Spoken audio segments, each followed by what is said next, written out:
Hey everybody, Nick here, and today I got a review for you of this big guy right here. This is the Remarkable Tablet number 2.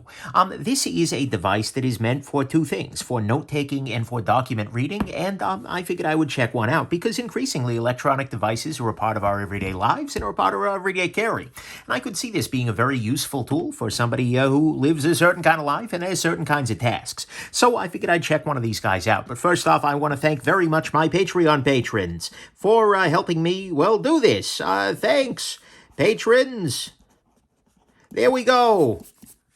Thank you very much to my Patreon patrons for basically not only supporting the channel, making it possible, but also making it possible for me to pick up things like this and see, okay, there's some interest. Let's go ahead and take a look. Next thing, let's do a little bit of a size comparison here. Here it is by tradition against the Spyderco Delica pocket knife, but more importantly, here it is against a ruler. And what we see here is that this is actually not a small piece, and here it is against a standard 8.5 by 11 sort of piece of paper, what we can see there. And then finally, here it is against an iPad, Apple iPad Pro, right there. We can see an iPad Pro, and what we see here is it is a little bit bigger than the, and this is the standard smaller size iPad Pro, which is also holding my review information. It's holding my review right up, so I better pull that back up again. Anyways, and of course Face ID doesn't work when you're wearing a Batman mask. Hey, if you're new to the channel, things are a little strange here. Don't mind me. Anyways, so there is your size comparison. Next thing, this is a slightly gussied up version, so to speak. There are two optional accessories here. Included in this, you really only have to buy this part here, right? This is the actual tablet itself, but you can also get a stylus with it, and this is the Plus version, which has an eraser, which I can use to erase that line right there, which is a beautiful thing. And this also has their premium folio in genuine leather or some variety of leather or another. Whatever that is, but all of these things combined make this guy the package you're seeing on the table here is $647. So anyways, there you go. Let's go on ahead and jump into the good, the great, the bad, and the ugly of this very interesting little tablet right here. So to start with, one of the good things about this guy is that it is platform agnostic. So many of the devices in our daily lives now are joining a walled garden or another, right? It's, oh, this is an Android device, this is an iOS device, or a Mac device, or Windows. This is not doing that. This plays nicely with everybody, and that's increasingly refreshing. It's a sad world where that's refreshing, but it kind of is. So I appreciate that very much. Speaking of pretty universal, this is using USB-C for charging. You can just plug this guy into any good old-fashioned USB-C port, whether it is a power delivery port or otherwise. So far, all the USB-Cs I have tried have worked just fine, and what we see here is it is charging down there.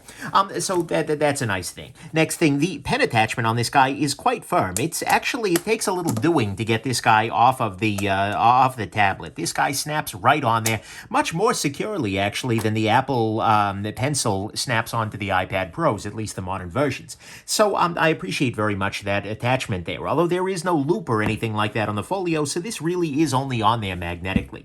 Next thing, this guy has a very matte display. What I mean by that is here, right? Actually, I'll show this off in a spectacular fashion. This is a flashlight, and I'm going to go on ahead, and I mean, what we see here is that this display is, well, relatively matte. We're not seeing really the reflection of the light itself particularly strongly in there. And again, if we compare that to an iPad or something like that, where you see all kinds of reflectivity as well as fingerprints, don't judge me, okay?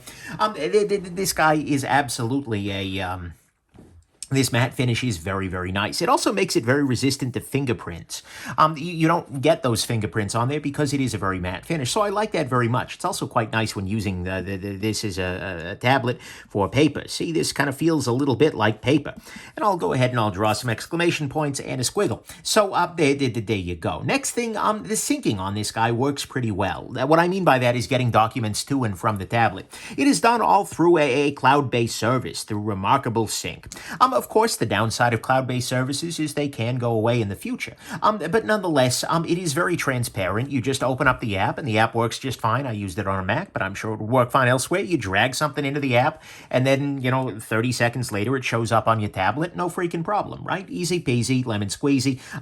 That's a beautiful thing. Next thing, this guy is a little bit cheaper than your full-featured tablets. As it's currently configured right now with the folio, which is about $140, and the extra pencil here with the upgrade, we're at 647. You can go down as low as 399, but if you don't buy the pen, that's weird. Anyways, 647 is not so bad compared to $1,000 or so, about $1,000 starting price for like the iPad Pro in the Apple world. And there are probably Android tablets with decent pens, but I'm not as familiar with that world. And Android tablets, at least historically, haven't impressed me much. So, nonetheless, it is cheaper than your iPad Pro to get kind of the full load out here. So that's good. Next thing, this is distraction-free. There is no notifications. There is no web browser. There's no instant messenger. Instagram is not going to tell you that you just got a comment and a like and a whatever. That's not a thing on this. This is a device that exists to read articles or to take notes, right? That is really all that this thing does.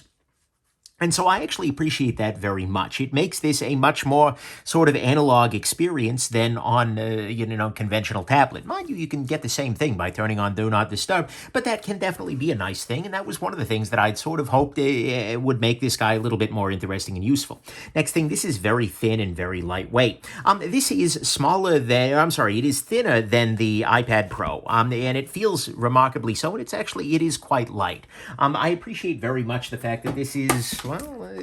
yeah, it works out, especially if you take the case off of this guy. This is coming in at 14.7 ounces with the case on there. Here, we'll go the budget route here. Coming in at 1 pound, 6.2 ounces. It adds a little bit to it, but you know what? At the same time, it is a reasonably lightweight thing, and it actually, especially holding it outside the case, makes the iPad feel a little bit clunky, which is pretty remarkable, actually. I didn't even intend that one. Anyways, I digress. So it is very, very thin and light, and that's something I appreciate. Next thing, battery life is great. We are looking at about 2 weeks of battery life. That is a big one. If you are a person who is regularly carrying around the device for note-taking, your iPad, you're going to have to charge at least, usually once a day, right? Maybe you can get away with 2 days on light use. This guy, 2 weeks, that's a whole game changer, right? That is a big, big deal. I charged this guy the day I got it, and I haven't charged it since, and that's great. And then finally, this is an e-ink display. No, don't sleep. I'm in the middle of doing a review. But this is an e-ink display, and it is actually not remarkably harder. It's not remarkably harder to read in direct light relative to indirect light, etc. This is basically perfectly readable in the bright sun as well as under artificial light, etc. This is a very, very readable situation in bright light, and it relies on ambient light to be read. So it's fundamentally different than your tablet screen. So to me, all of that is the good, is that e-ink is great in sunny situations. The battery life is great. It's very thin and light. It's distraction-free, a little cheaper than your full-featured tablets by and large. Syncing works pretty well. The matte display is good. The pen attachment is quite firm. USB-C charging is good, and it is platform agnostic. To me, 100%, what is great about this tablet is the pen experience. This tablet is really best viewed as a black and white writing tablet that happens to be able to read PDFs and other kinds of things. That is really what this is best at. This is the Plus Pen, and one of the benefits of the Plus Pen is the eraser at the top there. But also, it's actually a very nicely done thing. It has a little bit of heft to it, but not too much. And it just balances well in the hand. But more importantly, it has a little bit of gradients to it. What I mean by that is if I just very lightly drag this pen across the screen, what we see here is a line that has some gray in it, right? If I do a very similar line, but I press down pretty firmly, we get a solid black line. So we actually have, and it doesn't show up quite as nicely on this display just because it is the e-ink, but what we do have here is a fair amount of gradients to it, such that you can really distinguish line type and things like that. You can also change stroke thickness and things like that, which again makes it a little bit more apparent when you've got different levels of strength in your pressing, but nonetheless, that is a very nice feature there too. Another thing that you're going to notice is the responsiveness of this is quite good. Watch, I'm going to drag pretty quickly the pen down the paper here. And what you'll see is that there's a very low delay between where my pen is and where the line is. It's, at any given moment, maybe a couple of centimeters, 2 or 3 millimeters. Hey, see, this is what happens when an American tries to use reasonable units, right? And so it's actually, it's quite up to date, so to speak. So as I'm writing here, it feels very much like I am writing on the paper. And that's a great thing. I appreciate that, and it just makes it feel like a better kind of thing. Generally speaking, pardon me, this is suitable for making very detailed sorts of notes. This is suitable for drawing detailed diagrams and things like that. This is a very, very nice little tablet for actually doing very fine detailed work. And honestly, I would put this on par with the iPad Pro in terms of note-taking accuracy, in terms of excellence. The pencil on this guy has an eraser, which is one thing that the Apple, doesn't do. There you can tap twice to get it, but I would put the writing experience as being very, very similar in terms of, although this is black and white only again, and that is absolutely great. Add to it the fact that this matte display looks and feels much more like paper than your normal display. You don't have that awkward feeling of gliding plastic along glass. I appreciate this very much. And so the thing that this is absolutely best at, more than anything else, is being a note-taking pad, I suppose, that happens to be completely digital and able to be digitized at a moment's notice. You get things like erase all, etc. You can do all sorts of things with your doodles, but this is an absolutely great doodle book, perhaps more than anything else. And similarly, this good experience bleeds over into actually taking notes on top of articles and things like that. Because exactly the same experience is available over here. If I wanted to take some notes, that's gibberish, but let's pretend those are notes. So to me, at least, that's what's good. That's what's great here is the pen experience. On the bad side, to start with, I spent a little bit of extra money for the fancy leather folio. That is this right here. I'm taking their word that this is leather. I mean, it's kind of leathery, right? But it ends up feeling like a particularly plasticky flavor of leather. That's not necessarily a bad thing. It gives it some feeling of durability and such, and I imagine this will last pretty well. But don't look at this as being like a luxurious leather covering. No, it is effectively... you could have told me this was leather molded plastic and I would have been 100% on board with that. So don't look at that as a luxury leather kind of thing. And honestly, I think I probably wish I would have gone with a regular folio and saved a little bit of bucks. Not the end of the world, but it's a thing. Next thing, this is a black and white tablet. And that's fine in most regards, but there are going to be diagrams and such. This is supposed to be red in the middle here, right? There are going to be diagrams and things like that you're looking at in your daily life that are not going to be visible in black and white. This is a problem, of course, with natural paper, but it nonetheless is a factor there. So there's that. Next thing, this does have character recognition, like optical recognition of what you've written in there. It's just not great, unfortunately. It's not super reliable, and it's not searchable either, which is another downside. There's not really a good approach to like optical character recognition searching or anything like that. Mind you, there's not that with paper either, but that's feeling a little bit lacking. Next thing, when you're thinking about the EPUB world, one of the things I bought this for was figuring, okay, I want to read books as well on this, because I'm a person who I've in the past owned like a Kindle and things like that, and that's great. But the thing is, I wanted something that, had that nice e-ink feel. And by the way, you can actually rotate the folio around behind it. And this is a chunk from The Illustrated Man by Ray Bradbury. And you know what? It looks fine. It works okay. But part of the problem with it is that in order to change pages, what you actually have to do is this. And then there is a delay. And so you kind of have to repeatedly do this gesture here. And that's fine, but I absolutely... Oh, God, The Veldt is such a good story. Anyways, I digress. Ray Bradbury's The Illustrated Man is an amazing book, and you need to read it. I don't care who you are, just read it. It's a good thing. But anyways, it's a very interesting sort of approach to this, but yeah, I would much prefer to see I'd much prefer to see some kind of a hardware button for advancing the page if they're really trying to make this an e-reader as well, which I'm not sure they are. Next thing, this guy is entirely cloud-based in terms of uploads. When I plug this into my computer using this USB-C port on the bottom there, nothing happens. It's not recognized as a mass storage device. The cloud sync works okay, but I definitely prefer to have the option to plug something in and just copy files over that way, especially if down the road their cloud servers go down. That makes this guy a little bit more, difficult to maintain in the long term. So I definitely did miss that. That's not a great thing. Next thing, this has no backlight to it at all. That's one of the downsides of being the e-ink display, is that not all of them will come with a backlight, and this does not have that. So if we are in the dark, there is literally no way to read anything. Right, it is just as dark as the rest of the room around you. I get it. That's a part of it, right? That's the nature of the beast. But at the same time, it actually kind of shocked me how problematic that is for me in my everyday life these days. Turns out that here in 2020, I just don't have much in the way of reading lights around anymore. A pretty hefty majority of the reading I do is on a tablet, right? And so as a result, let's see, where do I have good light for reading? Became a problem again. And then, again, that's something that's awkward, but it limited the number of places in my home where I could really comfortably read with this guy. So, pardon me, that's kind of a big problem, right? But at the same time, it is a problem. Then, next thing, and final thing on the bad side, the interface on this guy is not super fast, not super speedy. And part of this is because eInk has some display refresh issues. Those flashes and whatnot are built into the interface there.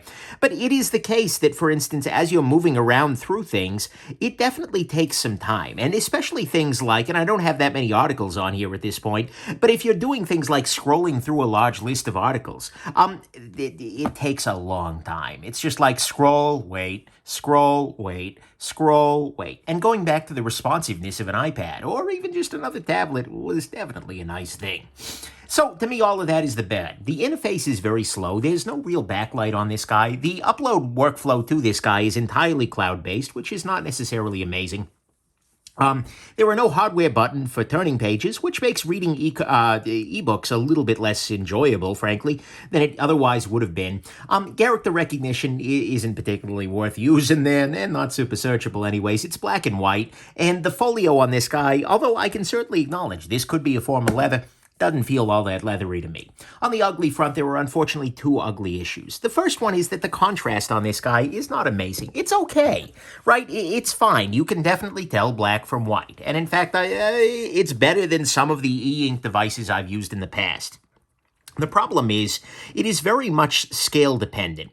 The nature of these things mean that when text is very small, the text also tends to be very gray, right? This is nice and black, but, this text is also supposed to be just as black, and it really isn't. And so, as a result, it's not really like reading on paper particularly at all. On paper, if I look at the same article here, on paper, it definitely, the blackness is black pretty much all throughout. And I think this is kind of a mix of the resolution of the display coupled with just the e-ink nature of it. The contrast on this isn't amazing.